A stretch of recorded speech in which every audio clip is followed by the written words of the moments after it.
All right, we are back here with the Pack Gives Back Charity Art Auction 2015 with Dan. So Dan is from Vivix Printing. He sponsors our Pack group out there, and he's sponsoring this entire event with the prints here. So he printed all of these at his shop right here in Tempe. So Dan, thank you for coming down and volunteering all week too. So of course, it's a great cause. Definitely, this is the second year running that we're doing it, and we're going for what, 30,000 this year?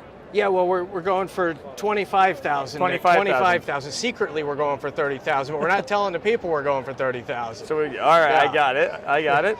So now year, it's all messed up.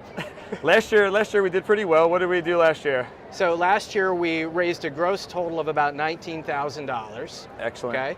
And yeah, so this year we're shooting for the old 30 there. Well, we got some of the kinks worked out. We have a better bidding system. Way better bidding system. Less questions. People are just jumping up. We don't have to even ask us a question to just start bidding. So we're hoping that that helps kind of grease everything up and make it work. So yeah, I know, but now I don't really have a job here because everybody's figuring it out. So that's good. Next year we'll just set the pictures and we'll leave. So next time when I'm napping, wait till the end of the show to wake me up because this messes up my whole napping. Exactly.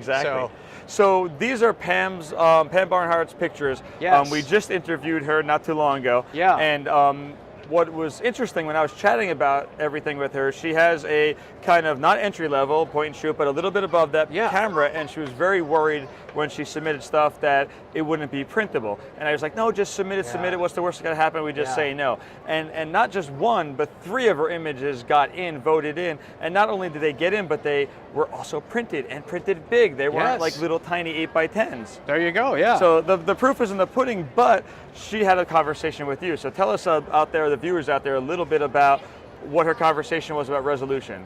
Yeah, well, Pam was really concerned that from her point and shoot camera that the resolution wouldn't be significant enough to print large.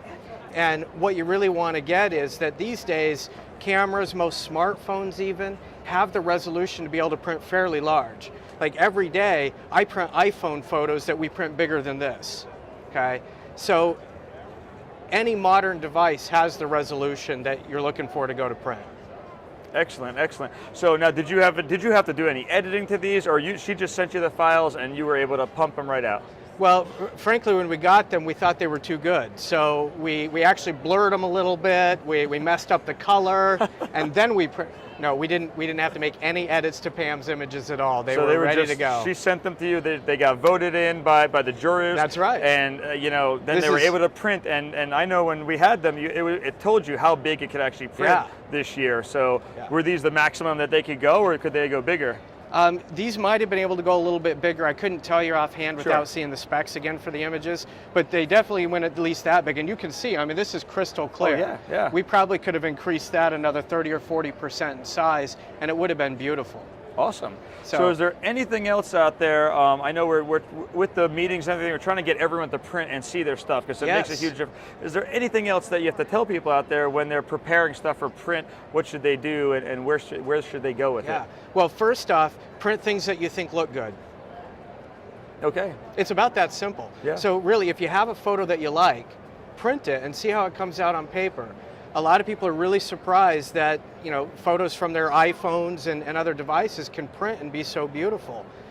The only real advice I would give with regard to getting color accuracy would be make sure that you have the Adobe sRGB 1998 color profile selected for your photo. The reason why, even though we don't actually print in RGB, the RGB color space, that Adobe sRGB 1998, is the most portable color profile. Okay. So what we actually print with, and what most printers print with these days, is a really modified process. So it's not, it used to be there was RGB and CMYK. We use an 8-color modified process that's similar to CMYK with a few other colors thrown in. Okay. But if you use that RGB profile, it ports really easily to our printer's native profiles. Excellent. So what else was I going to ask you? We wanted to find out a little bit about how everyone's going to pick these up. So we have these actually at your shop in Tempe, right? So if they win the bid, they'll be able to go down and just pick it up right at your shop, show the receipt, and take off with it, right? Yeah, now if you're really busy and you don't have time to come pick it up, that's okay. I like these and I'd be willing to hang them in my office. But if you really want to come get yours, and you probably do, Yeah, our office in Tempe. It'll be all through the week. You can come pick them up. We're going to have special volunteers there Tuesday, Thursday, and Saturday to help people. So those are the ideal days, but any day next week you could come pick your image up. Okay. And one last thing. So say they're brand new to Vivix and they want to, print something out and make sure they're getting a good color match to what they see on their screen. Are they able to send you something like and get a small test print of like something to be able to test it out, or how would they do that? How do they calibrate their screen to your printers? Yeah. Well, the first thing is use the Adobe sRGB 1998 color profile. So back to that. If you do that, your color should be just fine. Okay. Yeah. Now, if you do want to see a test print first, you can. But what you'd want to do is you want to just order a very small print of it. So we don't do free test prints. Okay, so they just order a small one. Yeah, order a small. I mean, a 10 by 10 is like $2. And you can hold it up to your screen and make sure it's... Absolutely. Excellent. Yeah. So there's a good way to save some money, because I've made that mistake before. I printed a big canvas and it looked nothing like what I thought it would. But it wasn't from us. No. It was like it was from another print shop. It went to as a gift, and then when I saw the gift, I was like, that's not my picture. It's all the colors were off and everything else. So I suggest getting a test print for the $2. It's pretty much free if it's $2, and see that and hold that and really see that your colors are matched. Because you know what it is? It's not always you. It's the screen. Yes. Every screen is a little bit different, and if you're not, even if you are calibrating, it could be totally off.